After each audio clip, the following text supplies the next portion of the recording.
You've heard tales of outlaws and gunfights, but the most dangerous secrets in the Wild West weren't buried in Boot Hill, they were hidden in plain sight. When a desperate cook served a plate of hot beans to the meanest cowhand in Texas, she didn't just spark a sweeping romance. She ignited a war. The Texas Panhandle in 1888 was a brutal, unforgiving stretch of earth that demanded blood and sweat from anyone foolish enough to try and tame it. Claire Jennings had nothing left to lose. Fleeing a mountain of debt left behind by a deceitful, recently deceased husband in Philadelphia, she had answered a cryptic advertisement in the Dallas Morning News. Cook wanted for a large cattle operation. Strong back required. No questions asked. The operation was the legendary O'Connor Spread, a sprawling empire of grass and beef that stretched further than the eye could see. But the grandeur of the ranch was a rotting facade. Its founder, the revered Jeremiah O'Connor, had died suddenly 6 months prior, leaving the empire in the oily, blood-stained hands of his former foreman, Bartholomew Caldwell. Caldwell had produced a highly questionable will claiming the old man, completely devoid of living heirs, had left the vast fortune to him. The local lawmen, whose pockets jingled with Caldwell's silver, didn't bat an eye. When Claire arrived, her hands were soft and her spirit was battered, but she carried a fierce determination to survive. She was shoved into a suffocating, smoke-stained kitchen dominating the rear of the main bunkhouse. The iron-cast stove was a beast that required constant feeding, and the summer heat turned the room into a purgatory of flour, boiling grease and sweat. She cooked for 30 men-hard, unwashed, violent men who viewed a woman in the camp as either a servant or a target. Claire quickly proved she was neither to be trifled with nor intimidated, keeping a heavy cast-iron skillet within arm's reach and a sharp tongue in her head. But there was one man who tested her patience more than the blistering heat and Caldwell's sneering demands. His name was Levi Hutchinson, though everyone just called him Hutch. Hutch was a mountain of a man, carved from rawhide and sun-baked leather. He was the hardest-working hand on the spread, a man of infuriatingly few words and a perpetual thunderous scowl. He kept his Stetson pulled low over eyes the color of a bruised winter sky, and he possessed a demeanor so abrasive it could strip the paint off a barn. Their first encounter set the stage for a bitter rivalry. After 3 grueling days of trying to master the temperamental stove, Claire proudly served up a massive pot of venison chili and fresh sourdough biscuits. The hands devoured it like starved wolves, all except Hutch. He sat at the far end of the long wooden table, staring at his tin plate as if she had served him poison. "Something wrong with the food, Mr. Hutchinson?" Claire asked, wiping her flour-dusted hands on her apron, her spine stiffening. Hutch looked up slowly, his jaw ticking. "Depends on if you call this burnt mud food, Mom. Sourdough's flat. Meat's tough enough to sole my boots." The table went dead silent. Claire's cheeks burned, not from the stove, but from sheer, unadulterated fury. She marched over to him, grabbed the tin plate right out from under his nose, and scraped the contents into the slop bucket. "If my cooking offends your delicate palate, you are more than welcome to ride into Dusty Creek and dine at the saloon. Until then, you can starve," Claire snapped, her eyes flashing with a fire that made a few of the younger hands physically recoil. Hutch didn't flinch. He just leaned back in his chair, a muscle working in his jaw, and tipped his hat. "Suit yourself, city girl. Won't be the first time I went to bed hungry." From that day on, the kitchen became a battlefield. Hutch criticized her coffee, claiming it tasted like rusted horseshoes. She retaliated by intentionally giving him the smallest portions of pie and the most burnt ends of the brisket. Yet, beneath the biting remarks and the glaring matches across the dining hall, a strange crackling tension began to simmer. Claire noticed things about the grumpy cowboy. She noticed how he never joined the other men when they rode into town for whiskey and women. She noticed how he stayed up late mending saddles by the light of the moon, his broad shoulders hunched, carrying a weight that seemed far too heavy for a mere cowhand, and infuriatingly, she noticed the way his rough, calloused hands moved with surprising gentleness when he calmed a spooked colt in the breaking yard. One sweltering evening, long after the hands had gone to sleep, Claire was in the kitchen scrubbing down the butcher block. The door creaked open, and Hutch stepped in, his face caked in trail dust, a deep weariness etched into the lines around his eyes. He had been out for 2 days, tracking strays. Claire paused her scrubbing. Without a word, she went to the stove, poured a fresh cup of coffee, the good batch she hid from the rest of the crew, and slid a plate of leftover apple cobbler across the table. Hutch stopped, eyeing the food suspiciously before looking at her. "Thought I was cut off. You look like you're about to fall over, Hutchinson." "I'm a cook, not a murderer. Eat," she commanded softly. He sat down heavily, taking a slow sip of the coffee. His eyes widened a fraction. "Not bad." "Don't sound so surprised," Claire muttered, leaning against the counter. They existed in a fragile, suspended silence. For the first time, Hutch looked at her, really looked at her. He saw past the flour and the exhaustion to the beautiful, resilient woman underneath. "Why are you here, Claire?" he asked, his voice a low, gravelly rumble that sent an unexpected shiver down her spine. "This ain't no place for a woman like you. Caldwell is running this spread into the ground, and he's bringing the devil in with him. And the maid. I have nowhere else to go," she admitted, the truth slipping out before she could catch it. "And what about you? You hate it here. You hate Caldwell. Why do you stay and break your back for a man who treats you like dirt?" Hutch's gaze darkened, and he looked away, staring into the dark dregs of his coffee. "Because sometimes," he whispered, sounding more like a ghost than a man, "you feel tied to a piece of land, even if you can't remember why." The turning point came during the first torrential downpour of the autumn season. Claire had been tasked by Caldwell to clear out the old root cellar beneath the main house, a damp, spider-infested cavern that hadn't been touched since Jeremiah O'Connor's passing. Caldwell wanted it cleared to store crates of smuggled repeating rifles he was holding for a crooked railroad baron. Armed with a kerosene lantern and a broom, Claire descended into the gloom. Behind a stack of rotting potato barrels, the lantern light caught the dull gleam of iron. It was a heavy, rusted lockbox, wedged deep into a crevice in the stone wall. Driven by a sudden, inexplicable curiosity, Claire used a heavy iron crowbar to force the rusted clasp open.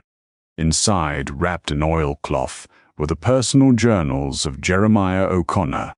That night, huddled by the dying embers of the kitchen stove, Claire began to read.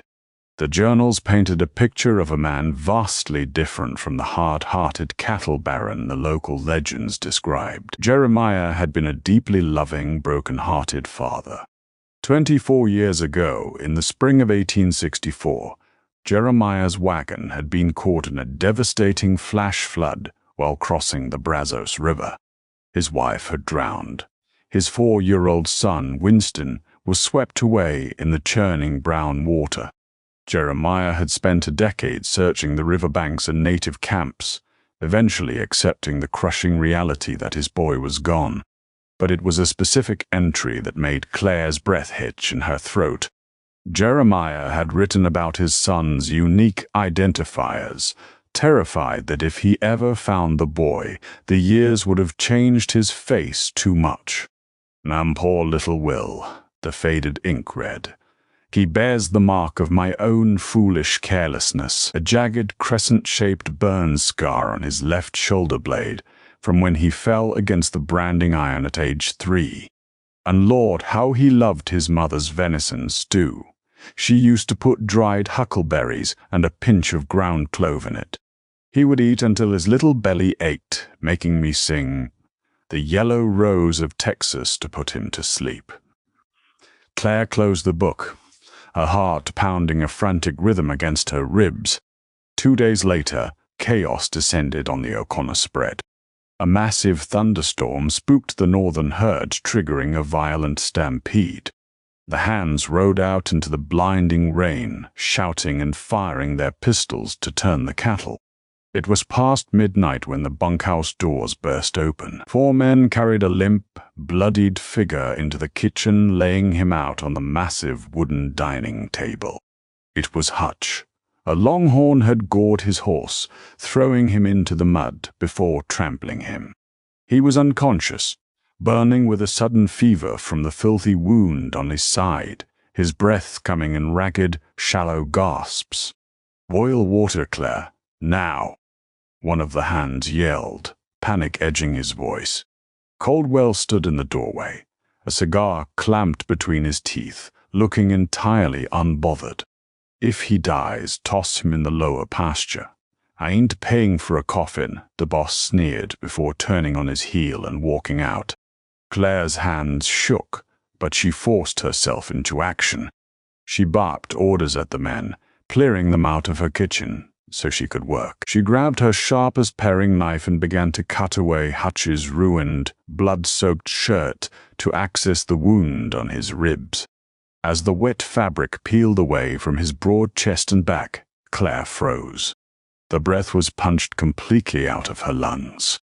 There, high on Hutch's left shoulder blade, stark white against his tan skin, was a jagged, crescent-shaped burn scar.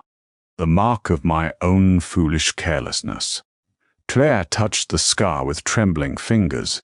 It couldn't be. Hutch was just a drifter, a grumpy, solitary cowhand who had ridden onto the spread 5 years ago from out west. He couldn't be Winston O'Connor, the heir to the empire, the rightful owner of the very ground she stood on. For 3 days, hovered between life and death, Claire barely slept, sitting vigil by his cot in the corner of the kitchen, bathing his brow with cool water and aggressively fighting off the infection. In his fever delirium, Hutch thrashed and muttered. He spoke of dark, rushing water. He cried out for a woman he called Mama. He spoke fragments of Comanche, indicating he had been found and raised by natives after washing down river before being passed around various ranches as an orphan laborer. On the 4th day, the fever finally broke. Hutch opened his pale eyes, looking weak but lucid. Claire was standing at the stove, the fragrant steam of a very specific pot filling the room. "Smells different," Hutch rasped, his voice sounding like dry gravel. Claire turned, her heart in her throat. She carried a steaming wooden bowl over to his cot. "You need your strength. Eat." Hutch managed to prop himself up on his good elbow.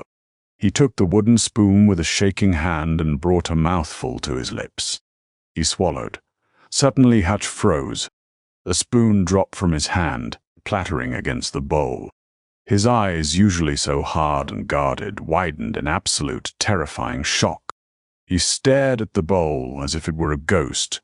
"What? What is this?" he whispered, his chest heaving. "Venison stew," Claire said softly, her eyes locked on his, "with dried huckleberries and a pinch of clove."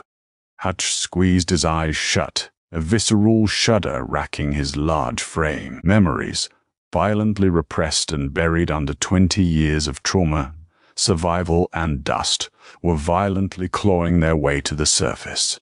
The taste was a key unlocking a vault in his mind. Claire sat on the edge of the cot. Very softly she began to hum. It was the melody to the Yellow Rose of Texas. Hutch's head snapped up. A single tear broke free, tracking through the dirt and exhaustion on his face. "Where did you hear that?" He choked out, grabbing her wrist with surprising strength. "No one makes it like this. No one hums that when they serve it." Who told you? Your father, Winston, Claire whispered, pulling the leather-bound journal from her apron pocket and placing it on his chest. Your father told me. The silence in the kitchen was deafening, broken only by the crackle of the wood stove. Hutch stared at the journal, the name Jeremiah O'Connor embossed in gold on the cover. The fierce, untouchable cowboy broke down, burying his face in his large hands as the truth of his stolen identity washed over him. He wasn't a nobody. He wasn't a drifter. This land of dirt he had bled into, the cattle he had roped, the bunkhouse he had suffered in it was his. But the tender, earth-shattering moment of revelation was abruptly shattered. The heavy kitchen door swung open, and Bartholomew Caldwell stepped into the room. His eyes darted from Claire's tear-streaked face to the journal resting on Hutch's chest. Caldwell's gaze hardened, his hand slowly dropping to the polished grip of the Colt revolver strapped to his thigh. "Well now," Caldwell purred, a wicked, knowing smile twisting his lips. "Looks like my cook has been digging in the dirt. And what exactly have we unearthed?" The heavy click of Bartholomew Caldwell's Colt revolver cocking sounded like a cannon blast in the quiet kitchen. He stood in the doorway, a cruel smirk playing on his lips, his eyes locked on the leather-bound journal resting on Hutch's bandaged chest. "I always knew you were a resilient bastard, Hutch," Caldwell sneered, taking a slow step into the room. "But I never figured you for a reader. Hand over the old man's diary, Claire. Then step away from the cot. I've got a stray dog to put out of its misery."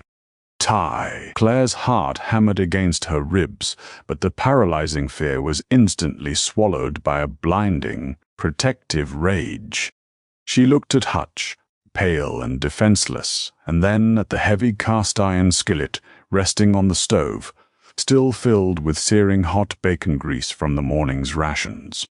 "You're nothing but a thief and a murderer, Bartholomew," Claire said, her voice eerily calm as she took a calculated step backward.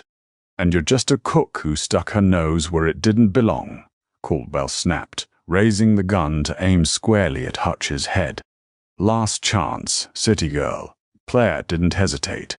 In one fluid, desperate motion, she grabbed the skillet by its iron handle and hurled the scalding contents directly at Caldwell's face. The cattle boss shrieked, a horrific sound that tore through the stormy night, dropping his revolver as he clawed blindly at his blistering skin. Hutch, running purely on adrenaline and feral instinct, bolted off the cot despite his torn side. He scooped up Caldwell's fallen colt, slammed the heavy wooden butt into the side of the boss's skull, and watched the man crumple into a heap on the floorboards. "We have to go," Hutch gasped, clutching his bleeding ribs, his face drained of all color. "His men, they'll have heard him yell. They'll kill us both." Claire grabbed the journal, shoved it deep into her satchel along with a loaf of bread and her sharpest knife, and threw Hutch's heavy canvas coat over his shoulders. They burst out the back door into the relentless, driving rain of the Texas thunderstorm. The ranch was chaotic, lightning illuminating the panic of the remaining stampede, providing them the perfect cover. They made it to the stables, saddling a pair of sturdy Mustangs. Every movement was agony for Hutch, but he gritted his teeth, his jaw set in a hard, unforgiving line. They rode out under the cover of darkness, pushing the horses hard toward the jagged, treacherous ravines of the Palo Duro Canyon. It was a deadly place to navigate in a storm, but it was the only terrain rugged enough to hide them from Caldwell's trackers.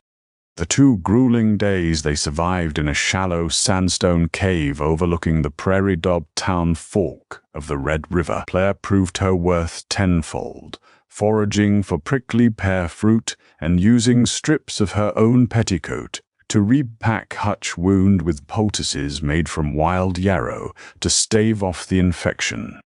On the 3rd night, as a small hidden fire crackled between them, the exhaustion finally broke their defenses.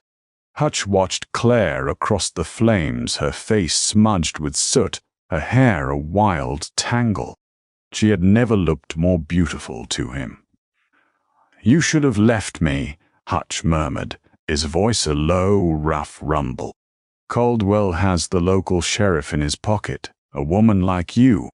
You could have taken a train back east, saved yourself." Claire looked up, her dark eyes flashing in the firelight. "And go back to what? Debt and lies? You're the only real thing I've found out here, Winston." "Oh."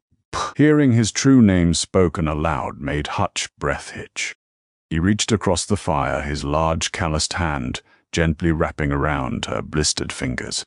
"If we make it out of this canyon, Claire Jennings," he vowed, his eyes locked onto hers with searing intensity, "you'll never touch another cast-iron stove unless it's in your own house. And I'll spend the rest of my days making sure you never go hungry or scared ever again." Claire leaned in, the distance between them evaporating. When their lips met, it wasn't a gentle, polite kiss. It was desperate, bruised and fiercely alive, a seal forged in survival and undeniable love. But romance wouldn't stop Caldwell's bullets. They needed an equalizer. "Local law is bought," Hutch said the next morning as they saddled the Mustangs. "But the Texas Rangers ain't. Captain John R. Hughes is camped near the J.A. Ranch out past the canyon rim.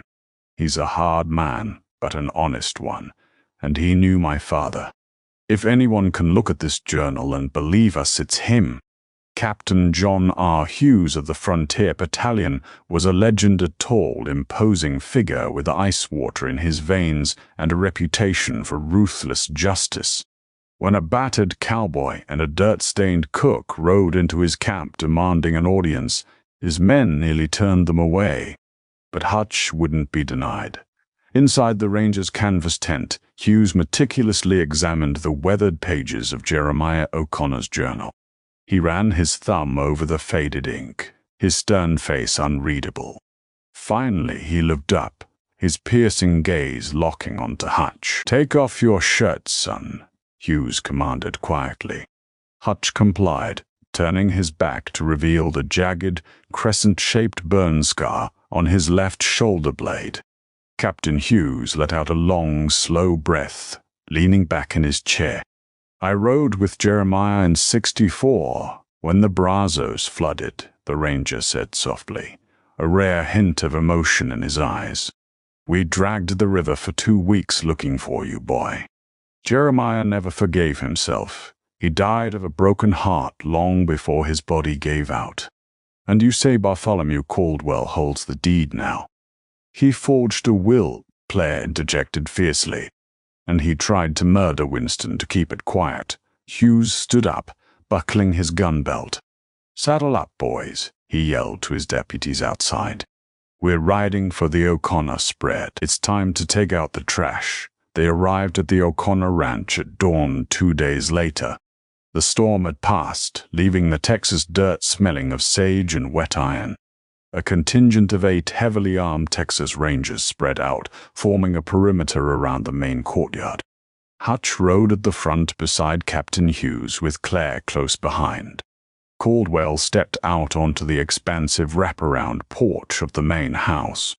His face was wrapped in white bandages from the grease burns, making him look like a ghoulish specter. Behind him, a dozen of his hired guns stood on the porch, rifles resting easily in their hands. "Captain Hughes," Caldwell called out, forcing a mock-friendly tone, "to what do I owe the pleasure of the Frontier Battalion on my property? And I see you found my runaway cook and my thieving cowhand." "This ain't your property, Caldwell, and you know it," Hughes boomed, his voice carrying across the yard. "I have in my possession the personal journals of Jeremiah O'Connor, proving the existence and identity of his living son." And on looking right at him, Hughes gestured to Hutch. Caldwell let out a harsh, barking laugh. "A diary. A scar that proves nothing in a court of law. I have a signed will. My men outnumber yours, Ranger. I suggest you turn around before this dirt drinks your blood." Hutch nudged his horse forward, breaking the line. He stared up at the man who had tormented him, worked him to the bone, and stolen his birthright. "You didn't just forge a will, Bartholomew," Hutch said, his voice deadly quiet, yet it carried to every ear in the courtyard. "You knew who I was all these years. Why didn't you just kill me when I rode onto the spread 5 years ago?" Caldwell's good eye narrowed, and a sickening, arrogant pride washed over his bandaged face. The villain couldn't help himself. He wanted his enemy to know the depths of his victory. "Kill you?" Caldwell spat. "You think you washing up in that Comanche camp was an accident? I found you on the riverbank, boy, half drowned and crying for your mama. I knew if Jeremiah had his precious heir, I'd never be more than a sweaty foreman. So I traded you to a passing Comanchero for a silver pocket watch and a bottle of rye. When you wandered back onto this ranch 20 years later looking for work, I didn't recognize you at first, but when I saw that scar in the bathhouse, oh, the irony was too sweet. I kept you around because I liked watching the true prince of the O'Connor Empire shoveling horse manure for my wages." A collective gasp rippled through the gathered ranch hands. These were hard men, rough men, but they lived by a code. To steal a man's land was a crime. To sell a child to slavers was an abomination that demanded immediate death. "Drop your weapons," Captain Hughes roared, drawing his Winchester. Caldwell yelled for his men to fire, but a profound shift occurred. The ranch hands, the men who had bled beside Hutch in stampedes, who had eaten Claire's cooking, who knew the quiet strength of the man beside the ranger, did not raise their rifles at the law. Instead, they cocked their weapons and aimed them squarely at Bartholomew Caldwell's back. Caldwell froze, looking over his shoulder at the dozen gun barrels pointed at his head. He was completely, utterly betrayed by his own cruelty. With a feral scream of rage, Caldwell drew his sidearm, aiming wildly at Hutch. Bang! The gunshot echoed off the barn, a plume of white smoke rising in the cool morning air. But it wasn't Caldwell's gun that fired. Hutch stood in his stirrups, his revolver smoking in his hand. He hadn't shot to kill. He had put a bullet straight through Caldwell's gun hand, shattering the bones and sending the weapon clattering to the porch. Caldwell collapsed to his knees, clutching his mangled hand, screaming in agony. Hutch holstered his gun and swung down from his horse. He walked up the wooden steps of his father's house, his boots thudding heavily against the floorboards.